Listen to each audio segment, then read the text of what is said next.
Howdy, partners. It's episode number 21.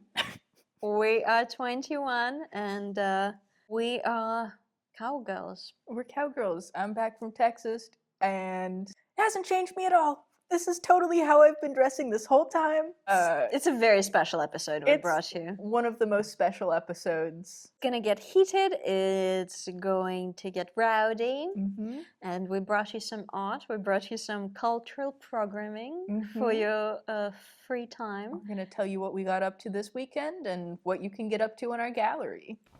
Have you seen that the meme with the horse that says, "Partner, I'm overstimulated"? Yes. I identify with that meme on a deep spiritual level. All right, yes, we are 21. We are 21. We are 21. Our podcast can now legally drink. Ha. Back at it, we had a little bit of a break in filming, though you haven't noticed it because we were so professional, staying on schedule. Yes, go team. Oh, Grace returned from her little getaway. Howdy, friends. Texas has changed me. Yes. Do you feel inspired? Oh boy, do I. Yeah? It was so much fun. Food, art, friendship. Oh. You promised us some updates. Yes. From the couple of shows you went to. Yes, so we went to the, I keep on forgetting his first name. Hold on, cut this out so I sound professional. Or don't. It's funny. We'll cut it out. No one will ever know. Nobody will ever know. But how will they know? They'll never know. Yes, Riley Holloway is the guy's Riley name. Okay, yes. I went to the Riley Holloway exhibit at the George Washington Carver Museum. It was so good. I wish that there was more stuff there. It was only like a couple rooms, but really well laid out, amazing stuff. It was so good to see his work in person. I think that there's such a big difference between like seeing somebody's work on your phone screen and actually getting to see it in person. He has a very classical way of painting. You know how a lot of like old masters, their paint isn't very thick. It's not like on the canvas, it's not very thickly applied. So I was just like blown away by how smooth everything looked. Wow. Yeah.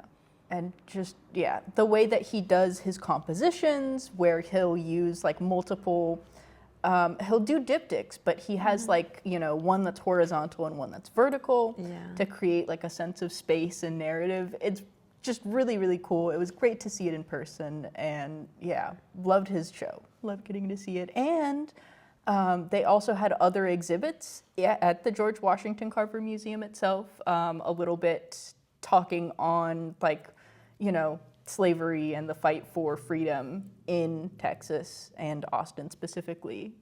So that was really powerful and moving, and yeah, I just feel very nourished and ready to create. And check it out while you still can. Yeah, I think it's up until November. So if you're going to be in Austin at any point through November, go to the George Washington Carver Museum and check out the Riley Holloway show. It's so good.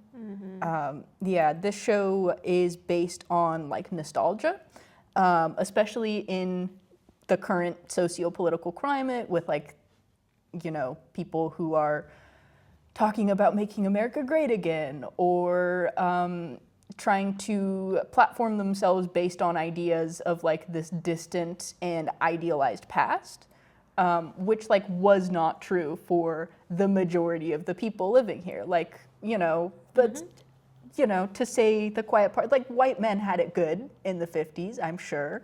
But if you were poor, if you were a woman, if you were a minority, like there is no like glorious past necessarily. And so it was an interesting, like Riley Holloway works from old family photos. So he's like reclaiming nostalgia and like an idealized past, but without like shying away from things that are very painful and real. And, you know, it's kind of a statement on not being lulled into this sense of like security, and, you know, like the past is just as messy and complicated as the present. And, you know, you can't just listen to people being like, oh, if we just go back to how it was, things will be better. Can we not? Yeah, right? And that's kind of what I was referring to when I said check it out while you can, because it's not just about the time frame of the gallery opening, sadly. It's about the potential censorship of history and historic facts Yeah. that had happened. And I think it's important to know where we came from, the origins of a lot of socioeconomic and political events that has happened, not just in this country. Yeah. But I mean, people talk about how like slavery it was over 150 years ago, but actually the last person who was enslaved to be freed, it happened during World War II. It was like not like 80 or 90 years ago, you know? and Like, if, even then, do we not have photos of like whites only, blacks only? yeah, Like, I mean, it's there's not, been segregation. it's not- There's been like convict leasing, which was a huge thing. Like, we still have a lot of these systemic issues, and so if you're not paying attention to the past, and you know, you're not going to know what's going on now. Clearly, we. Oh, well. I feel like art, trying to divert it to a constructive route, I would say that art has always been this way of processing and expressing desire for change in a Right. beautiful and powerful way. So I feel like censoring art, that's not the direction we No. want to go. And I think that right now it's especially pressing because a lot of the things that we are funding with like arts and culture, and science, everything's getting cut. A lot of the government funding that places like these rely on is drying up. And so if you're able to donate to places like the George Washington Carver Museum or, you know, any of your local like arts or science orgs, this would be the time to do it. And us too, the Santa Cruz Art League. We're not doing anything, I think, as groundbreaking necessarily as some of these other orgs are, but every penny counts, and so, you know, support your local artists. Absolutely. And we're going to put on the screen how you can donate. And if you're still not a member and you would like to be, just be a part of this beautiful organization for the better change. So I hope we see you there. Oh, here, not there. Here or there, anywhere. Anywhere. Tag us in the comments. You've got our Instagram. If you go and visit any other museum that you think that we should check out, I would love let that. us know. I would love that. On an unrelated note, I'm going tomorrow I'm driving to San Mateo for a jewelry show. Oh, that's going to be so exciting. Yes. I'm a Yes. big fan of jewelry. I always say you can take a girl out of Azerbaijan, you cannot take Azerbaijan out of a girl. So that's going to be my weekend intervention into my cultural program. When you're seeing this, it's already passed, but they're recurring. It's going to happen in autumn as well. I think in October and November, and there's just a lot of cool things happening. Yeah, there's always fun stuff going on. And I did attend the afternoon tea, the high tea in Oh my Monterey. gosh, how was that? It was wonderful. It was a Oh. benefit for oh my goodness, it just escaped me. Monterey Art and Historical Society? Yeah, but the house where it was held, Oh, Cooper Malera Garden, that's where it was. oh, really? I don't think I've been there before. Yes, so it was at the Cooper Malera house. It was a fundraiser. It was wonderful. We get to tour the house. They just renovated it. But if you grew up in Europe, or if you've been in Europe, visiting like those old historic mansions is something you do all the time as a child, just like with school. So Yeah. having a glimpse of it here in California is just so sweet and nostalgic. They had like a little patch of an old carpet and some art and mold. It was just beautiful. It was very much a treat to attend it, and the tea was great. And And she always has scones. real clotted cream, too. yes, she makes her own scones and her own cream. That's how you know it's good stuff. Yes, it was delightful. So I would be down to go to high tea again. That's not how I looked, and it was pretty fun to be surrounded by, all those ladies with little cute hats. And again, not those ones, but Yes, more tea appropriate hats. yes, it was really fun. So I was entertaining myself while you were away with your cultural program. Yes, visiting the center of the country, I guess. That's right. Central America, not Central America, Central United States. Yes. Maybe next time we go to Central America. That would be so awesome. But if we bring it back to the gallery, and the gallery's that way this time it's over there. Because you need to know the direction of gallery, obviously. We just have to have like a compass rose in the corner of our screen that points to Yes. where the gallery is every episode. What do we have happening in the gallery right now? Oh, okay. So today is opening day for the Santa Cruz Watercolor Society show. There are over 18 artists represented. There are 184 pieces in the gallery, or at least I printed 184 labels. I don't know. I got some of them back, so maybe it's a little less. And then there's also matted pieces, but it's so cool to see what people are able to do in this medium. So. And it's not just landscapes, so. Yeah, we've got animals, we got botany, foliage, all the fun stuff. There's some people too. Just really amazing works. It's super exciting. I'm excited for you guys to come and check it out. And again, it's going to be a short one until September 13th. That's correct. So come check it out, and we hope to see you here. It's going to be super fun. And okay, another pressing matter that we have to mention is the luck of the draw. Yes, luck of the draw. Our donations, we are accepting donations now. Not physically, you can register them online, and then we collect them after open studios. So if you have a piece that is valued at $150 or more, we're accepting donations. You just have to tell us that it's worth that. We're not allowed to appraise, so like, nobody's checking. But if you are looking for a way to have your art make a difference, this is one of the biggest things that you can do, is donate your original artworks, and it raises money for our operations, and it's just a really fun time all around. A lot of the artists too will attach like their social media and contact info on the back of their artwork, and so, if somebody sees that and they're like, I want this art, and then, they'll come and check you out, and maybe you have somebody who's going to be following you for the rest of your career. Absolutely. So, right now we're just taking registrations for donations, but keep an eye out, subscribe to our newsletter, or come back here next week and we'll let you know what day those tickets are going to be on sale. And then you can participate in our biggest event of the year and take home some awesome art. And get a piece of art for a fixed price off the ticket, and support Art League, which is pretty special. Definitely. We need all the help we can get. But also this is one of my favorite events of the year. Always.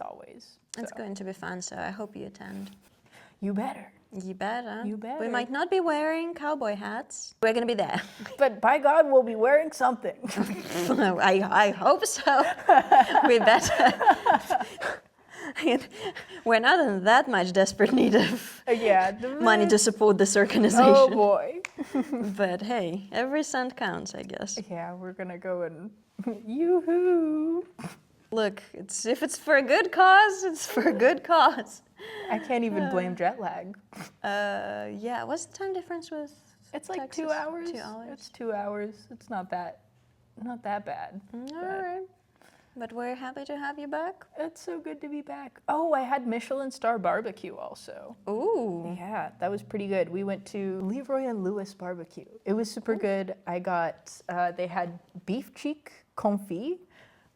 So they like make brisket out of the beef cheek, and then confit is, where you like braise something in rendered fat. So very delicious. And I came back like 300 pounds heavier, I'm sure. Stop it. Anyways, it was good. And we went to Sonic. I love Sonic, my favorite fast food place. We don't have any of those here. I have no idea what that is, I'm going to be completely honest. I'm a fiend for junk food, so get nostalgic. Anytime I'd visit my mom in Tennessee, we would go to Sonic.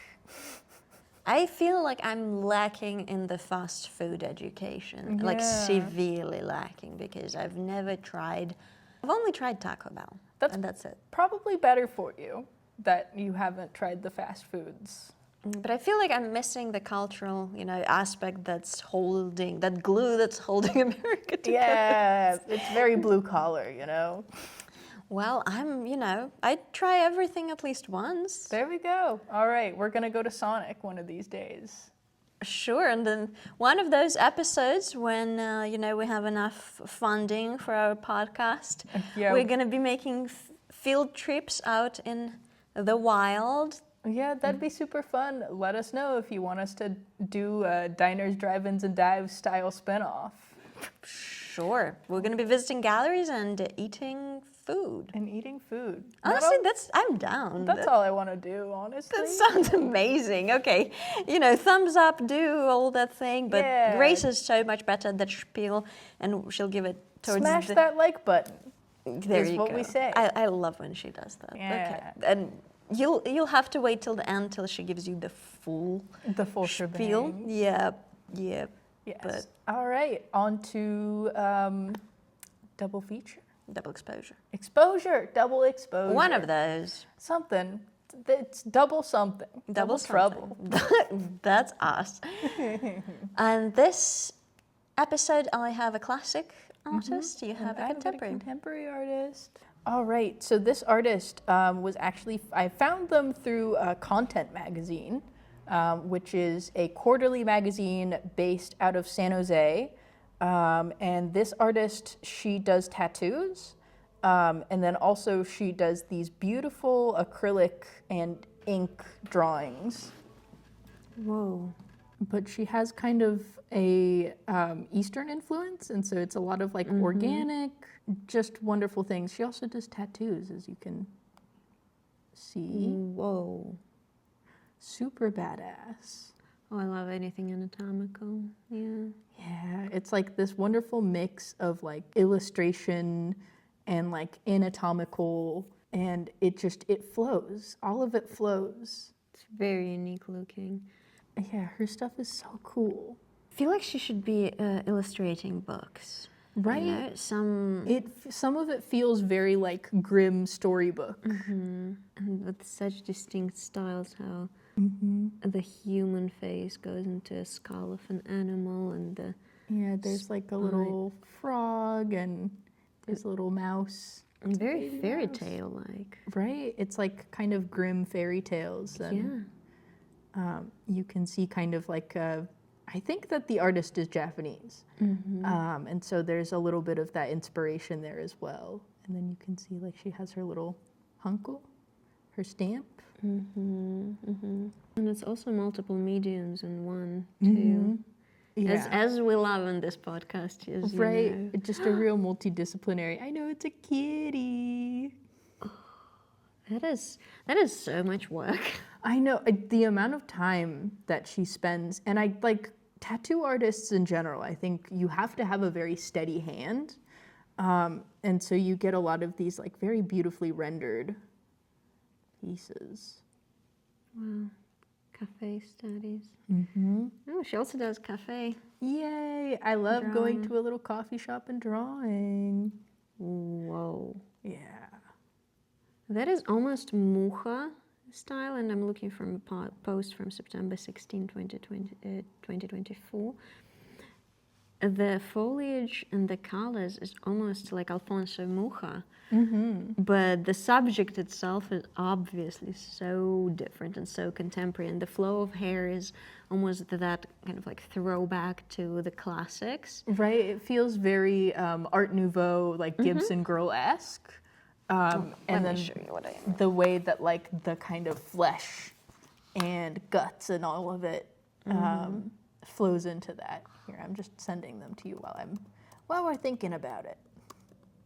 But yeah, I came across this artist through her being featured in Content Magazine.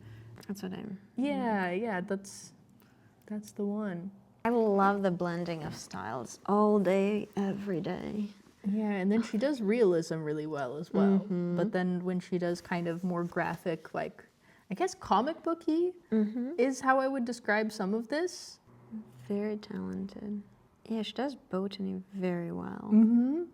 I really love the juxtaposition too that she has of these like gray, muted tone, kind of hides a little bit the like gross, visceral, like body horror kind of thing by having it in gray tones, and then she puts these like striking colors in the background.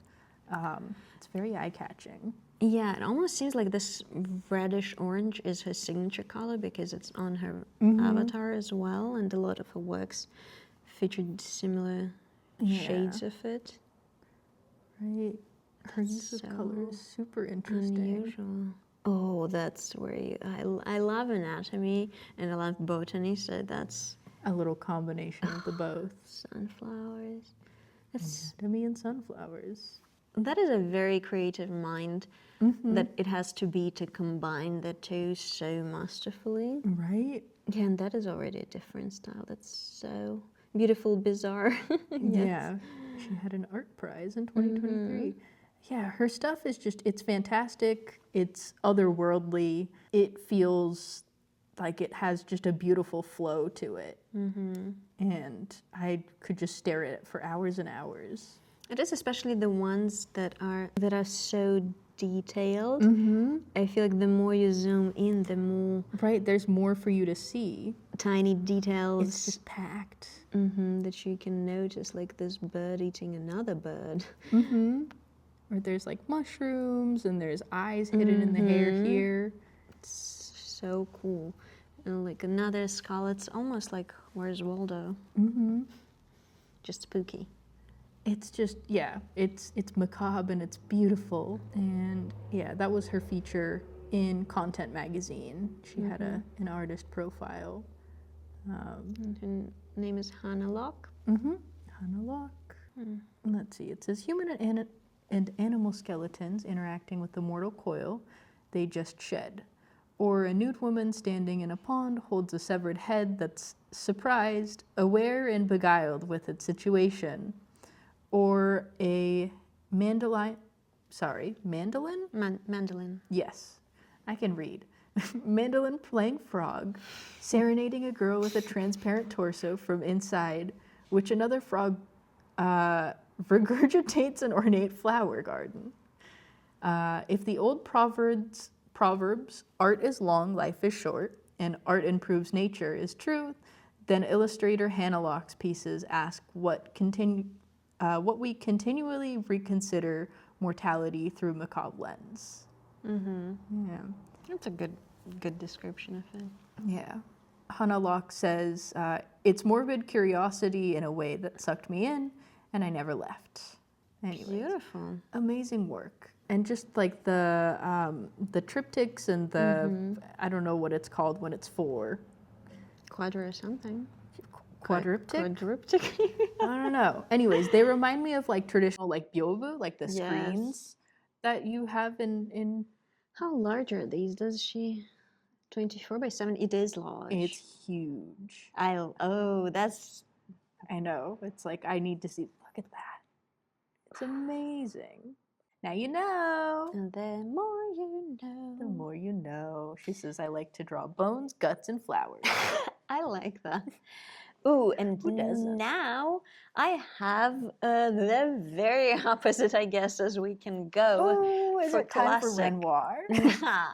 You wish. It's not Kandinsky either. Oh. I decided to go to 1700s and feature a really badass woman artist from 1700s.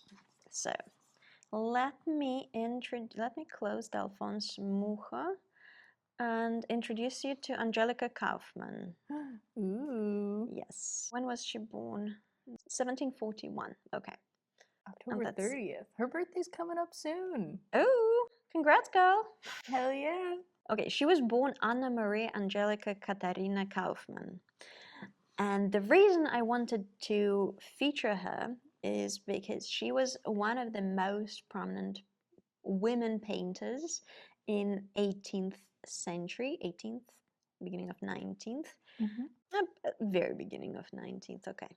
Technically, I'm correct. There we go. The best kind of correct. Yes, so she was an only child of Austrian painter. So she was born into the arts, which is by itself a privilege, but don't forget it's 1700s. She's a woman. Women didn't do art back then. I mean, they did do art, but you know. They did not become famous. Mm-mm. And that's why I wanted to talk about Angelica, because not only did she become famous, she was one of the only two women who were the founding members of the Royal Academy of Arts. Wow. And not just that, she started painting really early because of her father, and by the age of 14 years old, she was already painting novelty like the Pope and all the prominent figures. And the style is very on par with what you find during that time. You can see that she did a little bit of self-portraits too, but she was one of the wealthiest women painters. And I just want to acknowledge how big of a deal, how big of a deal, how big of a deal, how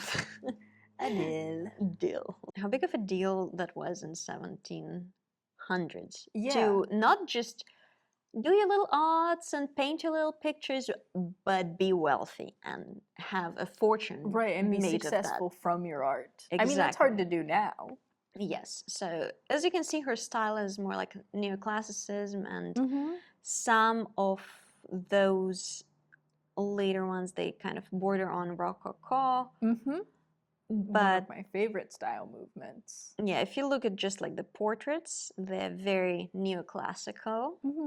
Saint Mary of Egypt, and she did make her fortune painting royalty and all the noble people. She did move around Europe. She moved to Rome. She moved to London. She did get married at the age of, I think, 26, if I'm not mistaken. And unfortunately, the man who married her was a con man. So he just demanded money from her father. So they just paid him off and shipped him away, which is one way. That's the best way that could have ended. Exactly. You know? That's one way of dealing with pesky men. And she continued on with her career. And then at the age of 39, she married her second husband, who was 15 years older than her. Oh my gosh. Again, I just want, like, I understand that these days it's like, oh, it's no one is fainting from a 39-year-old woman getting married for the second time. But again, but back then, 1700s. That's crazy. Being married twice after like a scandalous first marriage. Right. So man, 15 years older than her. Exactly. And get it, girl. Exactly. And all while being an extremely successful artist. And when they say women can't have it all, I'm like, I disagree. And also she's had it all. She partially attributed her success in her career to not having children, which was also revolutionary at the time. Yeah. A choice to not have a child again, 1700s. That's crazy. It is. You didn't do that back then. You didn't really have much choice. It's true. A lot of the time. So, yeah. Yep. Oh, and also a cool fact is that she kept her maiden name. What? When she got married, yes. Doing all the things. That's crazy. So to me, even though I'm going to be completely honest, like her portraits, it's like an important step in painting. And like obviously, like we do study it in art schools. And it is important to, see all the features of all those portraits of countesses and ladies. And yeah, she had some cool self-portraits. But to me, the importance of her art is also intertwined with her personal life. Right. It's like another one of those, like, don't separate the art from the artist. Like, because of who she was, her art, I think, is all the more impactful. And I think you can definitely see it in her art and in her choice of portraying women, because again, like a lot of the times those were noble men, just facts, and women did not play as a prominent of a role in society. Yeah, she painted Tolstoy and a lot of...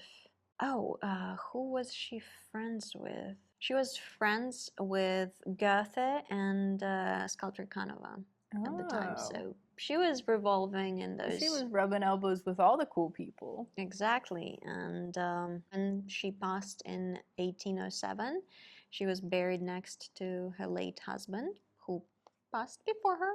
First or second husband? Second. Okay. The first one also died, which he had it coming for him. We love to hear it.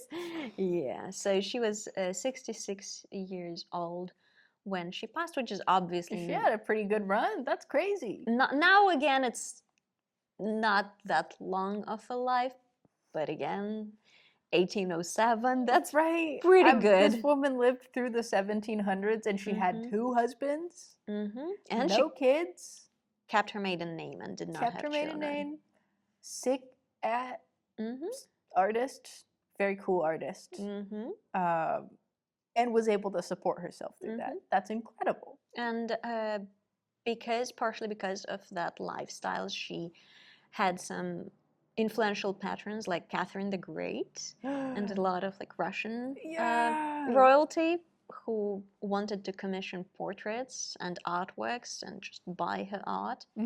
And her pioneering the Royal Academy of Arts that she founded amongst other people. And again, she was one of the only 2 women who founded it. So awesome. And it's so cool to see her art. And I do like her more mythical. This one's my favorite portrait, I think. They have the Nikolai Tolstoy with his wife. They have the little kid on a leash. You guys ever go to the Disneyland and there's a kid with like the monkey backpack that has like the leash on it, and you're like, leash kid, keep your kids on the leash. I can't blame them though. I was a runner as a kid. My parents would take me to stores and then I'd like run off and hide. I feel so bad for them. That was probably not fun. And I feel like, deciding to portray kids as those kind of like little sidekicks, if I can say, rather than the primary subject, that's pretty badass.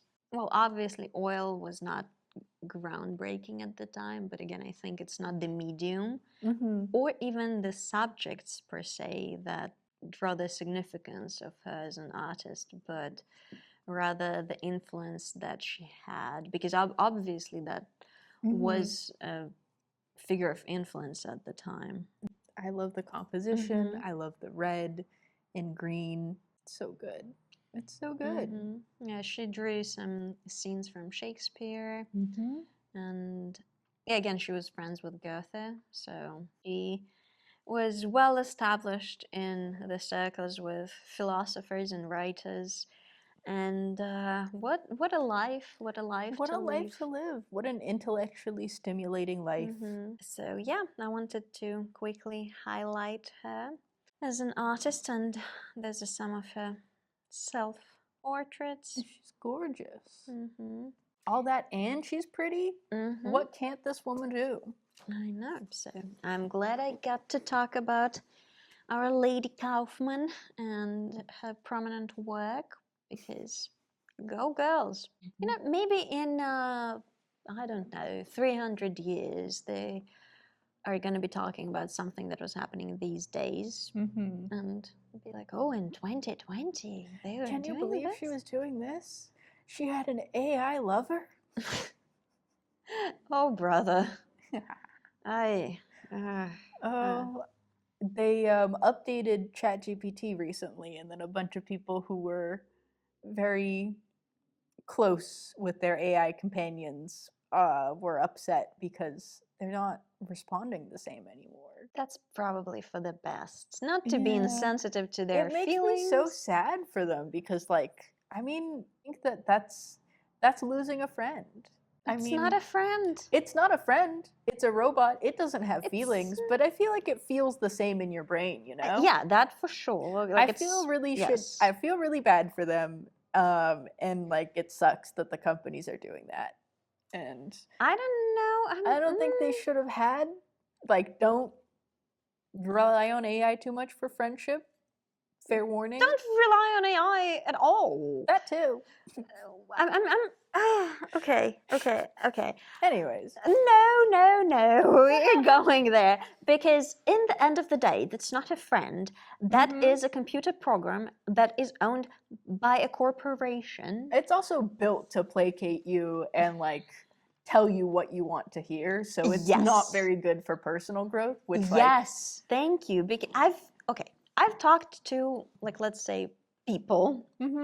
They would even like read me some of their conversations with ChatGPT and be like, "Oh, but I asked it to be like brutal and unbiased," and all I hear it do in the responses that they read, it's just like validating the person's point of view and kind of feeding almost like superiority complex to the person of like, it's not good for your ego. It's not, and in the end of the day, you just boiling it down to the facts, you are providing very sensitive personal information to a company that is free to do with that information whatever they want because it's in terms and conditions. You by using it, you agree. You don't know what's going to happen to that. They get that data. Oh boy, do they love data. Also, not to mention like the data centers that they're using to run all of this AI are just like poisoning black communities. Yes. Yeah. Not good. We don't like that. But look, honestly, like I think it's going to be a deal breaker one time because I was one time with a person in an area that I didn't know well, and they were just like, "Oh, do you know like a place to go, like have a lunch or something?" And they pulled ChatGPT to look for recommendations, and it should have been a deal breaker for me at that point. It was eventually, I feel like amongst many, but we have like Yelp. I mean, Google uses AI search now too, which is not as. But I feel like if you look at statistics, the sources that ChatGPT uses, Reddit is the biggest one of them, which is like, look, Reddit is great at times, but it's also Reddit, not great at times. Yeah, you've got to know that you're going to Reddit for things, you know? It's not research. It's not scientific data. It's people writing, and I'm going to put a mark over that, but it's people writing. That's most of the internet. Please don't. Anyways. Do your research, read studies. Like, I don't know, it's not just me. I love reading studies. I love reading like well put and researched paper that someone put their heart and soul, be so in like an artist, like some biological processes, anything. Someone took the time of that. Can you feel I'm getting so passionate about that? For someone, it's their entire life, and they put it into that one paper, and you're just gonna be ChatGPT, where can I have lunch?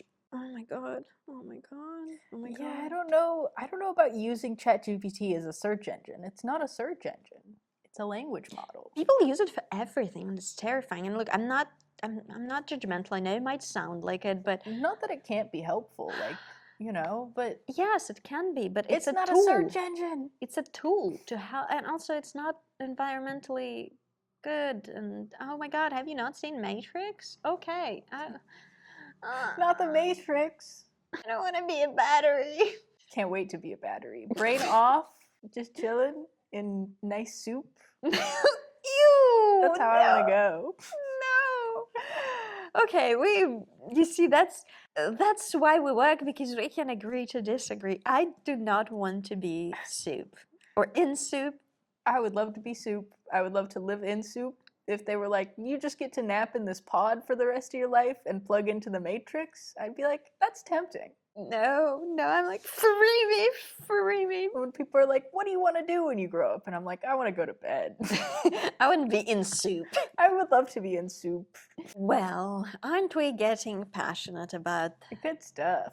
Art and AI and everything. And No, AI will not replace artists. No matter what you're telling me. Have you seen how creative some people are? A little scary creative sometimes. Speaking of Reddit. Yep. But hey, But that's what it is to be human, freedom is to of be gross expression. and weird sometimes. Absolutely. Yeah. And getting married when you're 39 in 1700s. That's very human. Do that, Try huh? to do that, AI. Get married in the 1700s. I don't think they can. Nope. I feel like this AI talk is just frying my brain because I'm so passionate and It feels very old man yelling at clouds sometimes, though, where I'm like, get that dang robot off of the thing. Oh, yeah. Where did I see? It's like a I have no memory recollection of where I saw it, but it's just like you're old and you're arguing with your son for not letting him go out with his like robo AI girlfriend. And it's just that he can't have robo AI girlfriend.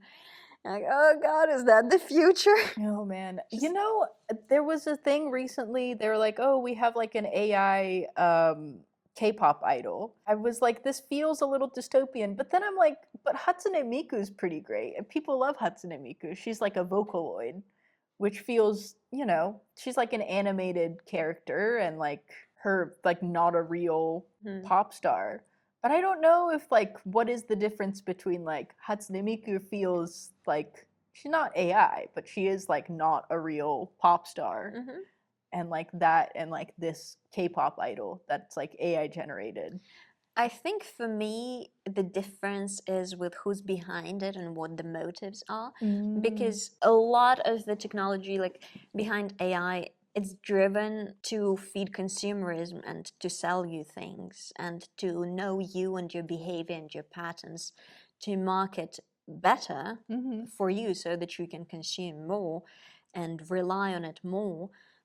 And not obviously, like everything has exceptions and whatnot, but it's just like who is behind it and what is the drive? Is it just like that's the creative expression and that's just like a little cartoon that does these things? And But I will say too, like the idol industry, you could say that it's something that's driven by and for consumerism. You know, not a lot of people organically become a K-pop idol or like an idol in general. And so like Hatsune Miku specifically, like she was created, I guess, manufactured to be consumed in the same way that a lot of pop stars are. But then she has this like huge following of people that love her, you know?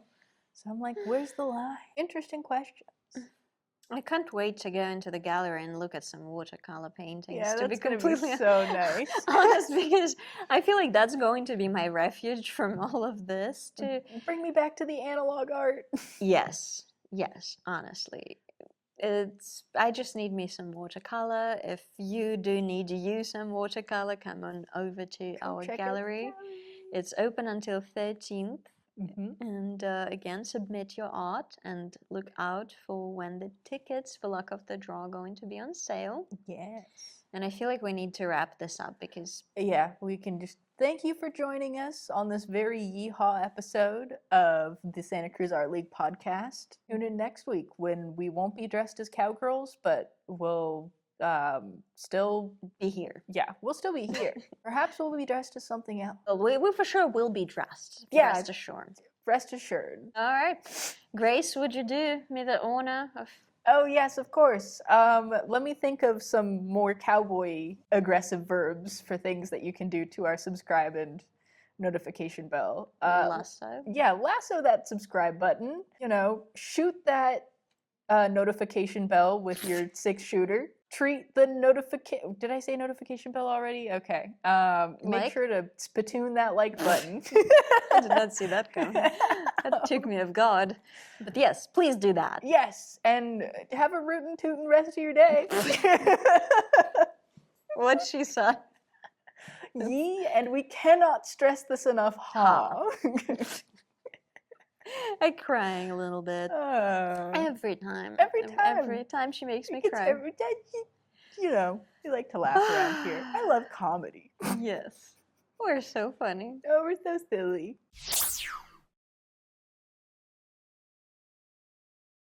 Ooh, a cowboy fun fact, by the way. Did you know that Oakdale, California is the cowboy capital of the world? No. It's here in California. California has everything. Where is Oakdale? Oakdale is in the Central Valley. It's close to like Modesto, if you know where that is. Makes sense. Yeah. Take that, Texas. And my hat is from American Hat Makers. It's a local company in Watsonville. Very cool. And they make it like you can see those marks were on the actual cow. So Sweet. Yeah. I'm a sucker for leather work. Girl, same. That's like my mama taught Aw, me. like mother, like daughter. Yeah. My mom likes Coach, so I also like Coach. The brand. Oh, okay. Well, like, Yes, she likes to fly. My mom loves to fly Coach. you should see the shock in my face. I'm like, how am I going to be polite on this Yeah, one? you're like, weird, but okay. Does your mom hate herself? Can't relate, but fine. That's a bold choice to like Coach. All right. No, the brand. That's the very brand American, yes. Ugh. You see, we had Mulberry. Ah. That's our Coach. Mulberry's pretty good, but I'm just a Coach girl for life. Oh, I love that. Just kidding. I only own one pair of Coach shoes that I got secondhand. You But need a bag. I need a bag. I need to get this bag. We need to get this bag. Mm-hmm. And we need to sign off because I feel like this Yeah, is. we gotta go. We gotta go. We gotta get out of here. Oh, howdy, partner.